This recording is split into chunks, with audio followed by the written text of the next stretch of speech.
Welcome to Root IT. நான் doctor Anand Kumar. So foundations of programming and problem solving அப்படிங்கிற video series தான் நம்ம பார்த்துட்ருக்கோம். ஸோ இந்த வீடியோவில் what is a data type அப்படிங்கிறத பற்றி நம்ம பார்க்க போகிறோம். ஸோ டேட்டா டைப்னா என்ன அப்படிங்கிறத எக்ஸ்ப்ளோர் பண்ண போகிறோம்.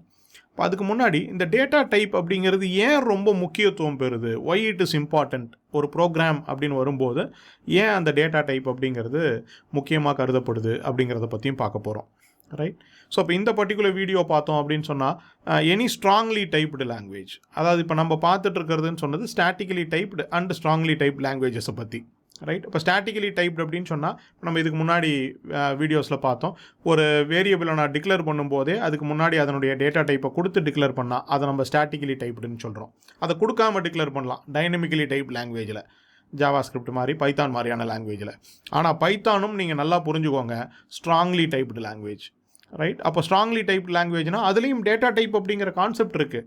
Only when it comes to operations, அதுதான் நம்ம அங்கே புரிஞ்சுக்கணும்.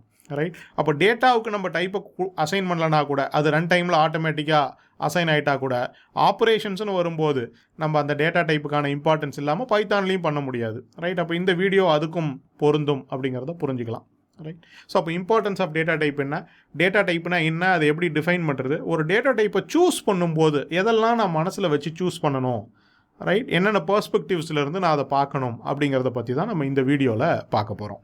ரைட். வீடியோக்குள்ளே போகலாம். ஸோ அப்போ இம்பார்ட்டன்ஸ் ஆஃப் டேட்டா டைப் அதிலிருந்து ஆரம்பிக்கலாம் அப்படின்னு நான் சொன்னேன். ஏன் டேட்டா டைப் அப்படிங்கிறது important when it comes to a program. So அப்போ நம்ம ஒரு ப்ரோக்ராம் அப்படின்னு சொல்லும்போதே நல்லா புரிஞ்சிக்க வேண்டிய 2-3 விஷயங்கள் நம்ம இங்கே பார்க்கணும். நம்ம ப்ரோக்ராம் அப்படின்னு டிஃபைன் பண்ணும்போதே அதுக்கு இன்புட் உண்டு, ஓகே, அதுக்கு அவுட்புட் உண்டு. அப்போ இந்த ப்ரோக்ராமில் நம்ம என்ன பண்ண போகிறோம், ஏதோ ப்ராசஸ் பண்ண போகிறோம். அப்போ இன்புட்டை எடுத்து ப்ராசஸ் பண்ணி அவுட்புட் கொடுக்க போகிறோம். அப்போ இன்புட்டுங்கிறது என்னவாக இருக்க போகுது, டேட்டாவாக இருக்க போகுது. அப்போ டேட்டாவை எடுத்து ப்ராசஸ் பண்ணி அதுக்கப்புறம் நம்ம டேட்டாவை தான் அவுட்புட்டாக கொடுக்க போகிறோம். அப்போ என்ன டேட்டா அப்படின்னு சொல்லும்போது, அப்போ இந்த டேட்டாவுக்கான டைப்பை தான் நம்ம டேட்டா டைப் அப்படின்னு சொல்கிறோம். ஸோ ஒரு சிம்பிள் டெஃபினிஷன் யார்கிட்ட கேட்டாலும் டேட்டா டைப்னா என்ன அப்படின்னா, டேட்டாவுக்கு கூட இருக்கக்கூடிய டைப்பு, டேட்டாவுக்கான டைப்பு, டேட்டா கூட அசோசியேட்டட் ஆகிருக்கிற டைப்பு, இப்படி தான் சொல்லுவாங்க. ரைட். அப்போ இந்த டேட்டா என்ன டைப் ஆஃப் டேட்டா, எஸ்பெஷலி இது இன்புட் டேட்டா. ஏன் இங்கே டேட்டா டைப் இம்பார்ட்டன்ட்னு நான் சொல்கிறேன்னா, இந்த இன்புட் டேட்டாவுனுடைய டைப்பு தான் it drives the entire program. அப்போ நீங்கள் செய்யக்கூடிய அந்த ப்ராசஸ், அந்த என்டையர் ஆப்ரேஷனே இதுதான் முடிவு பண்ணுது. ஏன் அப்படி சொல்கிறீங்க? சே ஃபார் எக்ஸாம்பிள், இங்கே நான் நியூமரிக் டேட்டா எடுத்துக்கிறேன், இன்புட்டாக நியூமரிக் டேட்டா எடுத்துக்கிறேன், சே 20, 30 இப்படி. அப்போது இது மேலே என்ன ப்ராசஸ் பண்ண முடியும், என்ன ஆப்ரேஷன்ஸ் பண்ண முடியும் அப்படின்னு கேட்டால், addition, subtraction, multiplication, division, remainder division, modulo division சொல்லுவோம், இதெல்லாம் பண்ண முடியும். ஏன்னா இது நம்பர்.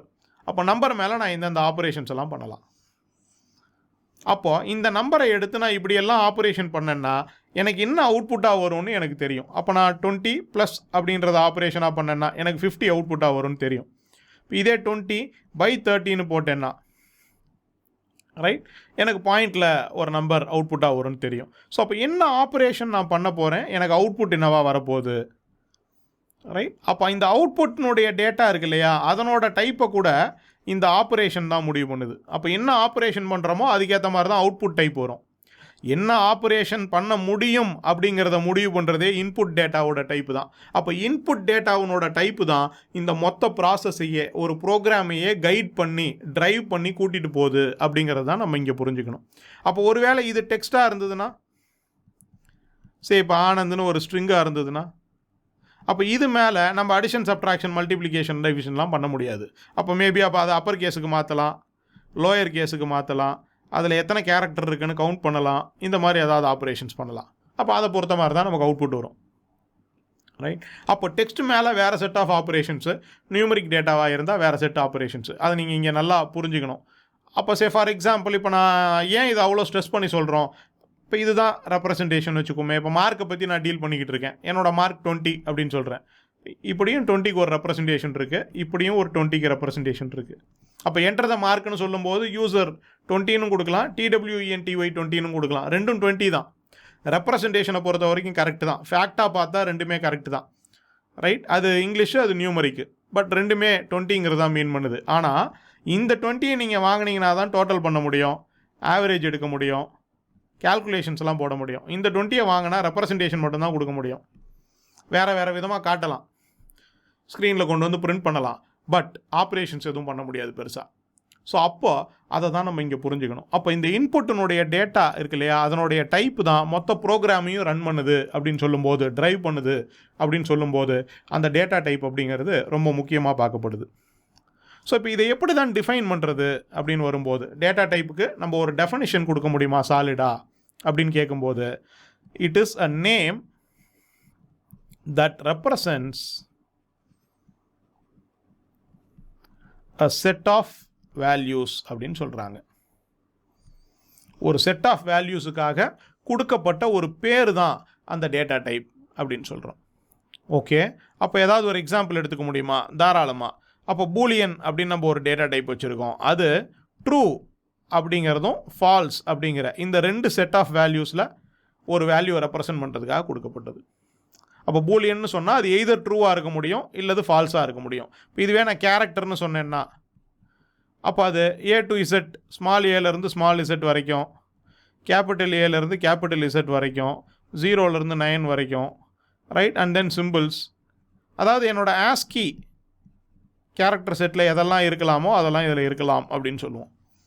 அப்போ இந்த செட் ஆஃப் வேல்யூஸுக்காக கொடுக்கப்பட்ட நேம் தான் இந்த கேரக்டருங்கிறது. ட்ரூவையும் ஃபால்ஸையும் ரெப்ரசன்ட் பண்ணுறதுக்காக கொடுக்கப்பட்ட நேம் தான் பூலியன் அப்படிங்கிறது. அப்போ பூலியனுங்கிற data type it represents the set of 2 values, true and false. Character அப்படிங்கிற data type it represents this set of values, alphabets, symbols, digits, punctuations, non printable characters etcetera இதெல்லாம். So அப்போ இந்த set of வேல்யூஸுக்காக கொடுக்கப்பட்ட ஒரு representation, ஒரு name அப்படிங்கிறது தான் நம்ம இந்த டேட்டா டைப் அப்படின்னு சொல்கிறோம். ஓகே, இப்போ இதுவே நியூமரிக்கு போனோம்னா it gets a bit complex numeric அப்படின்னு வரும்போது. ஏன்னா நியூமரிக்கில் அது கண்டினியூவஸாக இருக்குது, ஹியூஜாக இருக்குது. நல்லா புரிஞ்சுக்கோங்க, நியூமரிக் அப்படின்னு வரும்போது இந்த செட் ஆஃப் வேல்யூஸ் கண்டினியூவஸாக இருக்குது, ஹியூஜாக இருக்குது. அதாவது எப்படி சொல்கிறீங்க, இப்போ நான் ஒரு இன்டிஜர் அப்படின்றத ரெப்ரசன்ட் பண்ணணும். இன்டிஜர்னு ரெப்ரசன்ட் பண்ணணும்னா 4 பில்லியன் வேல்யூஸ் எழுதணும். இந்த மாதிரி நான் கமா போட்டு எழுத முடியாது இப்போது. அதாவது -214,748,3648 இருந்து ஆரம்பித்து ப்ளஸ் 214,748,3647 வரைக்கும். இதுதான் இன்டிஜருடைய ரேஞ்சு. ஸோ அப்போ இங்கே பிரச்சனை என்னென்னா, all the numbers between this to this, இந்த நெகட்டிவ் நம்பர்லேருந்து இந்த பாசிட்டிவ் நம்பர் 214,748,3648 இருந்து பாசிட்டிவ் சைடில் 214,748,3647 வரைக்கும் இருக்கிற எல்லா நம்பரும் கண்டினியூவஸாக it is too huge to represent as a set. அப்போ இந்த இடத்துல நம்ம அதை ரேஞ்சாக ரெப்ரசன்ட் பண்ணிக்கிறோம். எதுக்காக? நம்மளோட ஈஸ் ஆஃப் யூஸுக்காக, நம்மளுடைய கன்வீனியன்ஸுக்காக.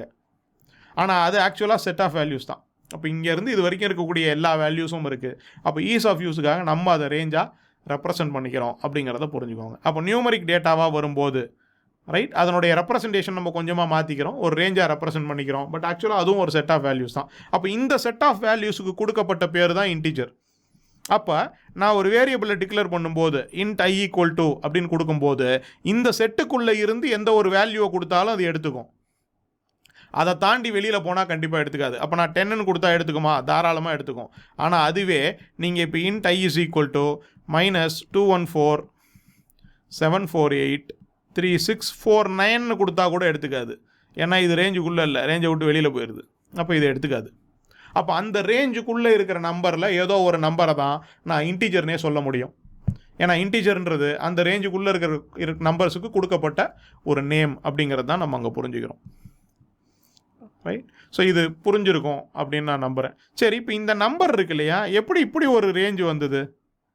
ரைட், ஏன் இது 214,748 இப்படி 2 பில்லியன் அப்படின்னு ரவுண்டாக வச்சுருக்கலாம்ல, இல்லை வேறு ஏதோ ஒரு நம்பர் கொடுத்துருக்கலாம்ல? ரைட், இப்போ நீங்கள் பைனரி ரெப்ரசன்டேஷன் ஆஃப் டேட்டான்னு இதுக்கு முன்னாடி வீடியோவில் நம்ம பார்த்தோம். அதை பார்க்கலன்னா அதை பார்த்தீங்கன்னா புரியும். இப்போ அதில் நம்ம ஒரு 4 பிட் ரெப்ரசன்டேஷன் கொடுத்தோம், 2's காம்ப்ளிமெண்ட் போட்டு ஒரு சர்க்குலர் ரெப்ரசன்டேஷன் கொடுத்தோம். இப்போ அதில் பார்த்தீங்கன்னா 0லேருந்து ஆரம்பித்து 7 வரைக்கும் பாசிட்டிவ் சைட்லேயும், ரைட், -8 வரைக்கும் நெகட்டிவ் சைட்லேயும் பார்த்தோம். அதாவது -8 to +7. அப்போ இங்கே எப்பயுமே ஒன்று ஜாஸ்தியாக இருக்குது இங்கே இருக்கிறத விட. ஏன்னா இந்த பக்கம் 0வும் இருக்குது. அதே தான் இங்கேயும் எப்பயுமே இங்கே இருக்கிறத விட இங்கே ஒன்று கம்மியாக இருக்குது, ஏன்னா 0 இந்த பக்கம் இருக்குது. ஸோ அப்போ இங்கே 48 நெகட்டிவில் வருதுன்னா இங்கே 47 முடியுது. அப்போ இது 4 bit representation of signed numbers, positive and negative numbers. ஒரு பக்கம் பாசிட்டிவ், இன்னொரு பக்கம் நெகட்டிவ் நம்பர்ஸ் இருக்கிறது 4 பிட் ரெப்ரசன்டேஷன். இதே 8 பிட் ரெப்ரசன்டேஷனில் பார்த்தோம்னா -128 இருந்து ஆரம்பித்து +127 வரைக்கும் இருக்கும். இந்த பக்கம் 0 இருக்குது நடுவில். ஆனால் அதை பைட்டுன்னு சொல்கிறோம் நம்ம, சைன்டாக இருக்கக்கூடியது. அதே மாதிரி இந்த இன்டிஜருங்கிறது 32 பிட் நம்பர். அப்போது எல்லா டேட்டா டைப்புக்குமே அப்போ நீங்கள் இங்கே என்ன புரிஞ்சுக்கணுன்னா, இந்த செட் ஆஃப் வேல்யூஸ்னு சொன்னோம் இல்லையா, அதில் எவ்வளோ எலமெண்ட்ஸ் இருக்கலாம், நம்பர் ஆஃப் எலமெண்ட்ஸ், அந்த செட்டினுடைய சைஸ் என்ன அப்படிங்கிறத யார் சார் முடிவு பண்ணுறாங்கன்னா, ஒவ்வொரு டேட்டா டைப்புக்கும் நம்ம ப்ரீடிஃபைண்டாக அலோகேட் பண்ணியிருக்கிற ஒரு சைஸ் முடிவு பண்ணுது. அப்போது ஒரு 32 பிட் நம்பர்னு சொல்லும்போது அது 2147483648 இருந்து நெகட்டிவ் சைடில், பாசிட்டிவ் சைடில் 2147483647 வரைக்கும் போகுது. அதே 8 பிட்டுன்னு இருக்கும்போது -128 இருந்து +127 வரைக்கும் போகுது. அப்போ அதனுடைய சைஸ் ஒவ்வொரு டேட்டா டைப்புக்கும் அப்போ நம்ம ஒரு ப்ரீடிஃபைன்டு சைஸ் கொடுத்துருக்குறோம். இது 8 பிட்டு, இது 16 பிட்டு, இது 32 பிட்டு அப்படின்னு. அப்போ அந்த சைஸை பொறுத்து தான் இந்த செட் ஆஃப் வேல்யூஸ் அதுக்குள்ளே எவ்வளோ வேல்யூஸ் இருக்க போகுது அப்படிங்கிறது முடிவாகுது, நம்பர் ஆஃப் எலமெண்ட்ஸுங்கிறது முடிவாகுது அப்படிங்கிறத புரிஞ்சுக்கணும். ஸோ இப்போ டேட்டா டைப் அப்படின்றது எதுக்காக கொடுக்கப்பட்ட பேர் அப்படின்னு சொல்லும்போது, a name that represent a set of values. கன்வீனியன்ஸுக்காக அதை ரேஞ்ச் ஆஃப் வேல்யூஸாகவும் நம்ம ரெப்ரசன்ட் பண்ணிக்கலாம். அதே மாதிரி அந்த செட் ஆஃப் வேல்யூஸில் எவ்வளோ எலமெண்ட்ஸ் இருக்கணும் அப்படிங்கிறத அதனுடைய ப்ரீடிஃபைன்டு சைஸ் தான் முடிவு பண்ணுது அப்படிங்கிறத புரிஞ்சுக்கோங்க. Right, okay. இது ஒரு பாயிண்ட் ஆஃப் வியூ, ஒரு பெர்ஸ்பெக்டிவில் இருந்து size, range, set of values, இதை வச்சு டேட்டா டைப் அப்படின்னு நம்ம பார்க்குறது. ஓகே, இதுவே ஒரு பெர்ஸ்பெக்டிவில் இப்போ நான் சொன்னேன் பைத்தான்லேயுமே இது ரொம்ப முக்கியம் அப்படின்னு சொல்லி, அதாவது ஒரு ஸ்ட்ராங்லி டைப்டு அப்படிங்கிற பாயிண்ட் ஆஃப் வியூவிலேருந்து நான் பார்க்கும்போது, அப்போது ஒரு ஸ்ட்ராங்லி டைப்டு லாங்குவேஜ் அப்படின்னு வரும்போது பார்த்தோம்னா ஆப்பரேஷன்ஸை மனசில் வச்சு டிஃபைன் பண்ணப்படுறது. அப்போ இந்த டேட்டா டைப் அப்படிங்கிறது it's a name that represents a set of வேல்யூஸ்ன்னு சொன்னோம் இல்லையா, அது ட்ரூ தானா இல்லைன்னு சொல்லலை, and a possible set of operations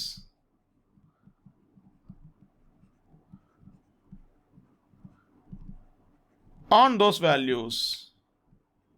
அந்த வேல்யூ மேலே என்னென்ன ஆப்பரேஷன்ஸ் எல்லாம் பாசிபிளோ அதையும் சேர்த்து தான் நம்ம டேட்டா டைப் அப்படின்றத பார்க்குறோம். வெறும் செட் ஆஃப் வேல்யூஸ் மட்டும் கிடையாது, அந்த வேல்யூ மேலே என்ன ஆப்பரேஷன் பண்ண முடியும் அப்படிங்கிறதையும் சேர்த்து தான் அது டிஃபைன் பண்ணுது. அப்படின்னா என்ன சொல்ல வரோம்? சே ஃபார் எக்ஸாம்பிள் இப்போ நம்ம டேட்டா டைப்ஸ் அப்படின்னு சொல்லிக்கிட்டு இருக்கும்போதே பார்த்தோம்னா, இப்போ பைட்டு பார்த்தோம், 8 பிட்டுன்னு சொன்னேன். இதே மாதிரி ஷார்ட்டுன்னு இருக்குது 16 பிட்டு, இன்ட்டுன்னு இருக்குது 32 பிட்டு, லாங்குன்னு இருக்குது 64 பிட்டு. இதெல்லாம் பின்னாடி டீட்டெயில்டாக பார்க்க போகிறோம். பட் இது எல்லாத்தையுமே யூஸ்வலாக பேஸ் டைப் இன்டீஜர்ஸ்ன்னு தான் சொல்லுவாங்க. இல்லை, தனித்தனியாக சொல்கிறோம், பைட்டுன்னு சொல்கிறோம், ஷார்ட்டுன்னு சொல்கிறோம், இன்ட்டுன்னு சொல்கிறோம், லாங்குன்னு சொல்கிறோம். ஆனால் எல்லாத்தையுமே இன்டீஜர்னு சொல்கிறீங்க அப்படின்னு கேட்டால், அப்போ இந்த டிஃபரன்ஸுங்கிறது எங்கே வந்ததுன்னா அதனுடைய செட் ஆஃப் வேல்யூஸில் டிஃபரன்ஸ் வந்தது, அதனுடைய ரேஞ்ச் ஆஃப் வேல்யூஸில் டிஃபரன்ஸ் வந்தது. ஆனால் எந்த இடத்துல அதெல்லாம் இன்டிஜர் அப்படின்னு ஒன்றா ஆச்சுன்னு பார்த்தோம்னா அதனுடைய செட் ஆஃப் ஆப்பரேஷன்ஸ் அப்படிங்கிற பாயிண்ட் ஆஃப் வியூவில் பார்க்கும்போது இது எல்லாமே இன்டிஜர் டைப்புன்னு முடிவாச்சு. அப்போ நீங்கள் லாங்கில் ஒரு ஆப்ரேஷன் பண்ணாலும், இன்ட்டில் ஆப்ரேஷன் பண்ணாலும், ஷார்ட்டோ பைட்டோ எல்லாமே இன்டிஜராக பிஹேவ் பண்ணும் when it comes to operations. அப்போ ஆப்ரேஷன்ஸுங்கிற பாயிண்ட் ஆஃப் வியூவிலேருந்து பார்த்தோம்னா இது நாலும் ஒன்று தான், ஒரே மாதிரி தான் பிஹேவ் பண்ணும். ரைட், இப்போ இதுக்கு ஆப்போசிட்டாக வேறு என்ன சார் இருக்குது? Floating point numbers. ஸோ அப்போ ஃப்ளோட்டிங் பாயிண்ட் அப்படின்னு வரும்போது பார்த்தோம் அப்படின்னு சொன்னால், ரைட், டெசிமல் பாயிண்ட்ஸோடு இருக்கக்கூடிய நம்பர்ஸ். அப்போ இது எல்லாத்துக்கும் காமனாக ஏதாவது ஆப்ரேட்டர்ஸ் இருக்கா? தாராளமாக இருக்குது. Plus, minus, multiplication, division, modulo division, இதெல்லாம் ஃப்ளோட்டிங் பாயிண்ட் நம்பர் மேலேயும் பண்ணலாம், ஹோல் நம்பர்ஸ் இன்டிஜர் நம்பர் மேலேயும் பண்ணலாம், டெசிமல் பாயிண்ட் இருக்கிற நம்பர் மேலேயும் பண்ணலாம், ஹோல் நம்பர்ஸ் மேலேயும் பண்ணலாம். அப்போ நான் இப்போ இங்கே என்ன பண்ணுறேன்னா 10 டிவைடட் பை 3ன்னு கொடுக்குறேன். என்ன ஆன்சர் எதிர்பார்க்குறோம் நம்ம? 10/3 அப்படின்னு சொன்னால், அப்போ நீங்கள் இங்கே நல்லா புரிஞ்சுக்கிறது என்னென்னா 10ங்கிறது ஒரு இன்டிஜரு, 3ங்கிறது ஒரு இன்டிஜரு. அப்போ ஆன்சர் 3ன்னு தான் வரும், 3.33ன்னு வராது. ஒரு வேளை நீங்கள் அப்படி எதிர்பார்த்தீங்கன்னா அது தப்பு. அப்போ இந்த டிவிஷன் அப்படிங்கிறது இன்டிஜர் மேலேயும் செய்யலாம், ஃப்ளோட்டு மேலேயும் செய்யலாம். ஆனால் இன்டிஜர் மேலே செஞ்சால் வேறு மாதிரி வேலை பார்க்கும், 3ன்னு தான் ஆன்சர் கொடுக்கும். இதுவே இப்படி எழுதுகிறேன் பாருங்கள், 10.0 டிவைடட் பை 3.0. இங்கே நம்ம அதை ஃப்ளோட்டாக ட்ரீட் பண்ணுறோம். அப்போ இங்கே ஆன்சர் நம்ம எதிர்பார்த்த மாதிரி 3.3333ன்னு வரும். அப்போ இதே டிவிஷன் தான் நான் இங்கேயும் யூஸ் பண்ணியிருக்கேன். ஆனால் 10லையும் 3லையும் யூஸ் பண்ணியிருக்கேன். 10ம் 3யும் இன்டிஜராக இருக்கிற வரைக்கும் ஆன்சரும் இன்டிஜராக தான் இருக்கும். 3ன்னு தான் வரும், 3.33ன்னு வராது. அப்போ ஆப்ரேஷன்லாம் ஒரே ஆப்ரேஷனாக இருந்தால் கூட அது ஆக்சுவலாக வேலை செய்யும் போது வேறு வேறு மாதிரி தான் வேலை செய்ய போகுது. உள்ளே அப்படி தான் இம்ப்ளிமெண்ட் பண்ணியிருக்கோம். ரைட். அப்போ ஒவ்வொரு டைப் மேலேயும் ஒவ்வொரு ஆப்ரேட்டரும் வேறு மாதிரி தான் வேலை செய்யும். அது டைப் ஸ்பெசிஃபிக் இம்ப்ளிமெண்டேஷன். அதனால தான் ஸ்ட்ராங்லி டைப்பில் ஆப்ரேஷன்ஸுக்கு நம்ம இம்பார்ட்டன்ஸ் கொடுக்குறோம். அதை நம்ம இந்த இடத்துல தெளிவாக புரிஞ்சுக்கணும். சே ஃபார் எக்ஸாம்பிள் இப்போ இதுக்கு ரிமைண்டர் உண்டு. அப்போ நான் 10 மாடுலோ டிவைடட் பை 3ன்னு கொடுத்தேன்னா ரிமைண்டர் 1. ஏன்னா கோஷியன்ட் 3, அப்போ 3 × 3 9 ப்ளஸ் இந்த 1 ரிமைண்டர் அப்படிங்கிறது எனக்கு புரியும். அதுதான் 10 அப்படிங்கிறது.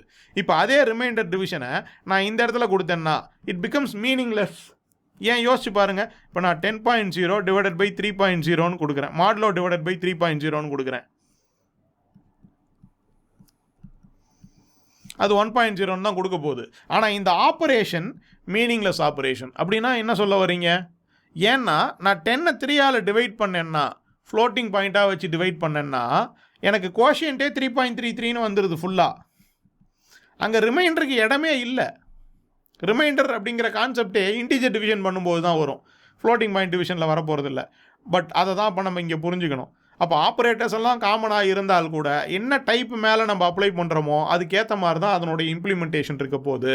They are going to be different அப்படிங்கிறத நீங்கள் புரிஞ்சுக்கணும். அப்போது ஒரு டேட்டா டைப்பை நான் சூஸ் பண்ணும்போது செட் ஆஃப் வேல்யூஸையோ ரேஞ்ச் ஆஃப் வேல்யூஸையோ அதனுடைய சைஸையோ மட்டும் மனசில் வச்சுக்க முடியாது. Operations also plays a key role அப்படிங்கிறத புரிஞ்சுக்கோங்க. ரைட். அதை வச்சு தான் நம்ம அந்த ஸ்ட்ராங்லி டைப்டு அப்படிங்கிற கான்செப்டை புரிஞ்சுக்கிறதுக்கு ட்ரை பண்ணுறோம். ரைட். ஸோ இந்த விஷயங்கள் புரிஞ்சிருக்கும் அப்படின்னு நான் நம்புகிறேன். ஸோ அப்போ ஒரு டேட்டா டைப்பை நம்ம சூஸ் பண்ணுறோம் அப்படின்னு சொன்னால், ரைட், அது என்ன செட் ஆஃப் வேல்யூஸை ரெப்ரசன்ட் பண்ணுறதுக்காக இருக்குது அப்படிங்கிறத பற்றி நம்ம யோசிக்கணும். ரெண்டாவது, அதில் என்னென்ன ஆப்ரேஷன்ஸ் எல்லாம் பாசிபிள் அப்படிங்கிறத பற்றியும் நம்ம யோசிக்கணும். மூணாவதாக, ஒவ்வொரு டேட்டா டைப்புக்கும் நம்ம ஒரு ப்ரீடிஃபைன்டு சைஸ் அலோகேட் பண்ணி வச்சுருக்கிறோம். அதில் எந்த சைஸ் வேணுங்கிறதையும் நம்ம முடிவு பண்ணிக்கிறோம். அப்போ ஆப்ரேஷன்ஸை பொறுத்த வரைக்கும் இப்போ ஃப்ளோட்டுன்னு சொன்ன இடத்துலையே டபுள்னு ஒன்று இருக்குது. ரைட். அது கொஞ்சம் பெரிய ரேஞ்சு இருக்கக்கூடிய ஒரு ஃப்ளோட்டிங் பாயிண்ட் நம்பரை நம்ம டபுள் அப்படின்னு சொல்லுவோம். ஸோ அப்போ ஃப்ளோட் இருக்குது, டபுள் இருக்குது. இந்த பக்கம் பைட்டு, இன்ட்டு, லாங்கு, இப்படி எல்லாம்.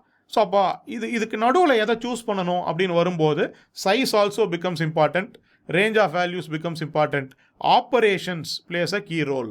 அப்போ இந்த மூணுத்தையும் கம்பைன் பண்ணி தான் நம்ம ஒரு டேட்டா டைப்பை சூஸ் பண்ணணும் அப்படிங்கிறத புரிஞ்சுக்கோங்க. ஸோ அப்போ ஏன் டேட்டா டைப்புங்கிறது முக்கியம்?